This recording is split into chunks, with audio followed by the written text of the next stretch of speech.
Jadi emang kita perlu handphone gaming ya?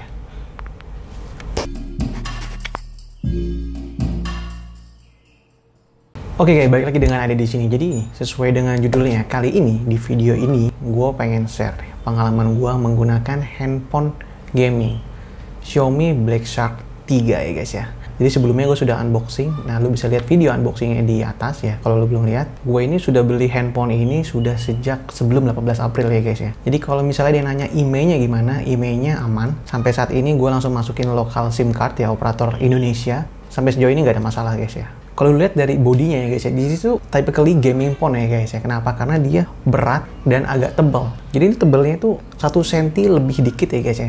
Nah, terus bagian bodi belakangnya ini itu adalah hal yang nantinya bakal lu banggain kalau lu beli handphone ini guys. Karena desain belakangnya ini yang ada LED-nya ya guys ya, bikin kesan handphone ini tuh terlihat sangat gahar dan triple settingan kameranya tuh mengerikan guys. Nah, untuk layarnya dia tuh sebenarnya masih sama dengan versi sebelumnya nih guys ya, Black Shark 2 dan Black Shark 3 yang Pro juga. Karena dia masih Full HD. Punya density itu cuman 395 ppi. Ya, dan dia masih di bawah yang versi Pro 485 ppi. Jadi emang nggak setajam yang versi Pro-nya ya. Tapi tetap masih punya refresh rate yang tinggi ya guys ya. Yes, 90 Hz ya. Sayang sekali bukan 120 Hz ya. Kamera belakangnya ini sekarang dia ada penambahan ya, nggak seperti Black Shark 2 yang 2 kamera, sekarang dia udah dapat 3 kamera. Main kamera ini juga cukup gede guys, 64 megapiksel. Terus 13 megapiksel untuk ultra wide kamera dan 5 megapiksel yang tadi gue bilang untuk macro lensanya. Nah, menurut gue ya kamera utamanya itu hasilnya oke banget ya. Exposure-nya baik, terus color production-nya itu juga cukup baik. Main kamera 64 megapikselnya akan menghasilkan foto 16 megapiksel secara default ya guys ya. Nah, hasil tesnya tuh ya, gue tes pada siang hari tuh sebenarnya nggak begitu ngecewakan guys ya. Ternyata, jika kalian mengaktifkan AI-nya, tidak significantly better ya. Jadi seperti switch aja gitu, on off terang gelap gitu ya. Nah, terus 64 megapikselnya bikin foto SDR-nya tuh turun ya guys ya. Sehingga di foto yang ada background awannya kelihatan banget awannya jadi nggak kelihatan. Kelihatan jadi nggak kelihatan. Gitu maksudnya. Jadi nggak jelas warna awannya ya. Nah, terus sama ketika 64 megapiksel dites di indoor ya. Nah, itu sama. Dia bikin detailsnya lebih baik ya. Jadi AI-nya ini warnanya justru kelihatan seperti ada model cat ya, less details gitu. Oke. Dan untuk pakai malam hari juga muncul noise ya guys, sayang sekali. Nah, ketika pakai mode malam, noise-nya tuh bener-bener langsung berkurang drastis ya guys ya. Dan kadang mode malam itu seperti magic ya guys, dari foto yang sangat gelap tiba-tiba boom, keren. Nah, untuk ultrawide-nya juga sebenarnya cukup baik ya. Kalau produksinya juga masih oke, masih acceptable ya, cuman bukan yang terbaik dengan harga segini ya. Jadi detailsnya itu tidak seperti sebagus kamera yang default ya. Kalau lihat juga bagian pinggirannya langsung kelihatan banget ada red noise-nya terasa banget ya guys ya. Nah, kamera yang terakhirnya adalah kamera makro ya. Makro lens itu sebenarnya mungkin sehari-hari jarang lo pakai ya guys ya. Tapi ketika lo pakai ya, sebenarnya ini asik banget dan menarik ya. Karena kita bisa nampilin details untuk foto-foto yang sangat close up ya, sangat dekat. Nah, untuk dipakai juga hasilnya cukup baik ya guys ya. 5 megapiksel ya. Dan dia yang menarik itu bisa pakai video makro. Jadi bisa melihat video untuk keperluan yang lebih detail gitu ya, keperluan science. Nah, untuk kualitas videonya adalah sebagai berikut. Nah guys, jadi untuk kemampuan rekam kameranya, kamera belakang ini punya resolusi 4K 30 fps dan bahkan dia sampai bisa di 60 fps untuk 4K-nya. Nah, video yang kali ini adalah 4K 30 fps. Nah, nanti kita akan coba langsung ke 60 fps seperti apa. Karena nggak semua handphone punya rekam 4K di 60 fps. Misalnya, gua mukanya terlalu dekat atau seperti apa ya. Dan ketika gua menjauh, nah apakah dia bisa mendapatkan fokus yang baik? Gimana apakah dia bisa menghandle wajah gua dengan baik atau enggak? Yang 1080p 30 fps bakal menangkap wajah kita edge detection dan wajah face detection itu lebih baik dibandingkan versi 4K ya biasanya ya. Nah, karena dia punya memori yang lebih kecil untuk diproses ya. Nah, sekarang kalau bisa bandingin, yang sekarang kita pakai adalah 1080p 30 fps. Kalau tadi sebelumnya gue pakai 30 fps untuk yang 1080p, sekarang kalau pakai mode makro di handphone ini itu seperti apa? Apa gue cukup jelas ngambil detail wajahnya? Apa udah deket apa belum? Ya, apa gue pelan-pelan mundur? Dan di mana dia dapat fokusnya? Lu bisa lihat dari video ini nanti ya. Gue nggak tahu nih gimana karena ini pakai gunaan kamera belakang ya. Nah, udah fokus apa belum? Nah, oke. Nah, untuk kamera depannya itu mentok di 1080 30 fps ya guys ya. Trik banget, panas banget. Nah, sekarang kita sedang cobain pakai kamera depannya. Sayang sekali nggak bisa di up sampai di 4K ya. Cuman mentok di 1080p 30 fps atau 720p 30 fps. Oke. Black Shark 3 ini melabeli dirinya adalah handphone gaming. Jadi, secara spek dan performa dia harus di top of the top ya, top tier ya. Nah dari speknya sendiri, handphone ini sudah pakai Snapdragon 865 yang mana adalah Snapdragon tercepat untuk tahun ini ya guys. Juga diduetin dengan Adreno 630 ya guys ya. Dan mungkin ini adalah handphone Snapdragon 865 termurah ya saat ini ya, diikuti dengan Redmi K30 Pro ya mungkin ya. Nah gue mau bahas soal Pro 865 ini sedikit ya guys. Jadi sebenarnya prosesor ini tuh harganya gak murah ya guys, sangat mahal dibandingkan dengan versi-versi sebelumnya ya. Jadi kalau lihat nanti ke depannya, handphone yang pakai 865 itu pasti harganya udah di atas belasan juta ya guys. Snapdragon 865 ini desainnya nyatu dengan modem 5G-nya ya, sehingga membuat para vendor handphone itu terpaksa harus membeli handphone ini sekaligus dengan modem 5G-nya, yang mana itu makanya membuat harga lebih mahal guys ya. Padahal nggak semua handphone manufaktur itu butuh 5G untuk saat ini, apalagi di Indonesia kita belum bisa pakai itu ya. Makanya guys ya, banyak beberapa handphone besar nantinya kayak Google dan LG itu nggak akan pakai prosesor ini guys ya. Oke, terus balik lagi ke handphone Black Shark 3 ini. Nah, dia juga pakai harddisknya keren nih guys, udah support UEFI 3 ya. Jadi kalau kita main game di handphone ini, itu ada switch khusus ya untuk game mode. Kalau kita slide masuk ke menu khusus yang isinya game-game yang sudah diinstal di HP kita.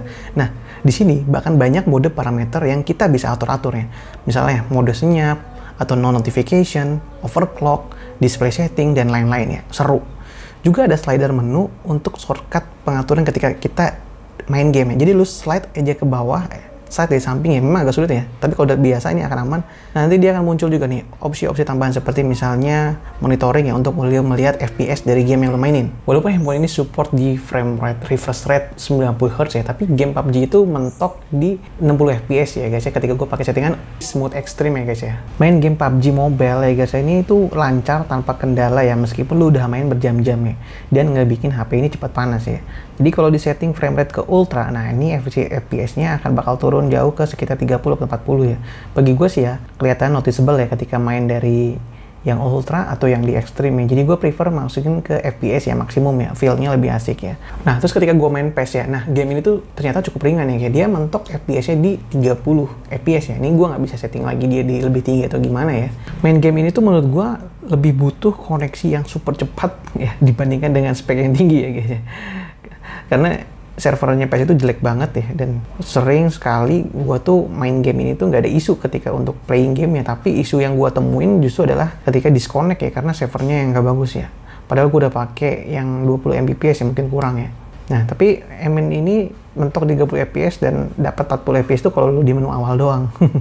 Nah terus game yang ketiga gua coba adalah main Call of Duty Mobile atau CODM ya. Nah salah satu alasan kan gua kenapa lama nge-review handphone ini karena settingannya ketika gua pakai handphone itu belum yang di level maksimum, yang belum dapet, masih yang very high dan very high ya settingan frame rate-nya. Nah, nggak lama gua dapat update, gamenya update, OS-nya update, nah itu tuh langsung ke detect dan gua bisa mainin di frame rate maksimum ya. Nah, untuk main game ini ya, itu dapat juga di FPS 60. Terus tuh main game ini juga sama ya, kita bablas dengan habis tanpa kendala, semuanya rata kanan, nggak ada masalah ya. Salah satu favorit game gua karena bisa dimainin cukup baik di HP manapun juga sebenarnya. Nah, ditambah 90 refresh rate dari handphone ini menambah excitement kita ketika main game di Call of Duty Mobile ini guys ya.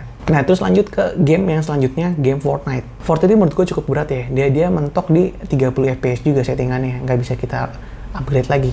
Jadi emang game ini kan terkenal dari PC ya, tapi ketika gue mainin ini untuk di handphone sih sebenarnya masih bisa walaupun frame rate-nya rendah ya. Meski begitu main game di HP ini tuh masih playable lah ya. Dan tapi menurut gue untuk main game ini itu nggak bisa masuk ke level pro ya, karena selain frame rate-nya juga rendah dan 3D-nya juga masih cukup berat ya, walaupun udah gue masukin ke 100% ya. Nah ini nggak ada masalah sih sebenarnya ya, game ini masih bisa mainin dengan lancar ya. So guys, overall ya, gue main game di handphone itu nggak ada kendala sama sekali ya. Main game nonstop di 2 jam itu baterai gue berkurang sekitar 20-30% ya. Nah, itu tuh dengan kondisi 4G dual SIM-nya aktif ya, dan gue pakai refresh rate 90Hz terus ya. Jadi lu nggak perlu baterai ini cepat habis ya, karena sebenarnya handphone ini juga support fast charging ya, dan dia bisa up to 60 watt fast charging ya guys ya. Nah, hasil pengetesan gue ketika gue pakai Basius PPS 60 watt charger ya, gue ngecas handphone ini tuh dari 0 ya, itu bisa diisi 67% dalam waktu 60 menit ya. Nah ini gue rasanya ini masih cukup lama ya guys ya. Jadi kalau lo pakai charger bawaan ya, nah ini tuh hasilnya bakal bisa lebih bawah ya guys ya. So overall main gaming di handphone itu memang ada sedikit excitementnya ya, karena ada menu-menu khusus game ya, terus ada full konfigurasi di setiap game yang sedang kita mainin ya guys ya. Seperti ada menu tweak, ada menu konfigurasi display yang bisa lo setting beda-beda di tiap game. Tapi ya, ketika gue bandingin ketika main game ini di flagship lain macam S20 Ultra atau iPhone Pro 20 Max ya, gue sih lebih prefer S20 Ultra ya. Walaupun static performance-nya handphone ini di atasnya S20 Ultra, tapi layar 120 Hz itu sangat signifikan bagi gue ya perbedaannya guys. Dan handphone ini cuma 90 Hz. Jadi meski flagship phone itu tidak mengklaim dia handphone gaming ya, tapi semua handphone flagship itu punya spek dan fitur gaming ya guys ya, karena dia juga punya spek yang tinggi, layarnya yang lebih baik, terus dia juga punya game center juga. Nah, misal ya Samsung Game Center, dia juga bisa atur konfigurasi game meski nggak gitu lengkap ya. Terus Samsung punya screen recording yang lebih lengkap dibandingkan handphone ini ya. Seperti fitur doodle, lu bisa gambar, atau fitur selfie yang muncul di handphone lu ketika mau streaming ya. Jadi ini tuh lebih asik ketika lu pengen streaming main game ini dibawa ke YouTube atau ke Twitch dan lain-lain ya. Terus flagship phone merek lain tuh punya kamera yang jauh lebih baik dibandingkan ini ya guys ya. Karena dia sudah ada di level yang sangat tinggi, top tier gitu ya. Apalagi punya pemilihan lensa yang cukup banyak ya guys ya. Terus juga kalau yang belum biasa pakai MIUI ya guys ya, main OS HP ini tuh butuh adaptasi yang deep ya, mendalam banget ya.